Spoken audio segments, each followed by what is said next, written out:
ماما أنا بدي بيتزا. اوكي هلا انا رح اجيب لك بيتزا. عندي هاي البيتزا وعندي هاي البيتزا. اي بيتزا بدك؟ أنا بدي هذا. طب شو رايك تجربي هاي البيتزا وبعدين جربي هاي البيتزا وقولي لي اي اطيب. طيب. يلا نفتح هاي البيتزا. اوه اي بيتزا بدك تجربي اول؟ بدي هذا. جربي هاي البيتزا. اوكي يلا جربيها.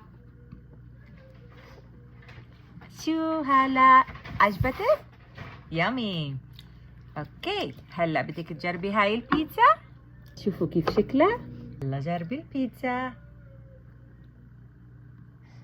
اوه اي اطيب؟ هذا. هاي البيتزا اطيب. اوكي انتوا شو رايكم؟ قولوا لي بالتعليقات هاي البيتزا اطيب او هاي البيتزا اطيب برايكم. واذا حابين نعمل فيديوهات كتير مثل هيك اعملوا لنا لايك.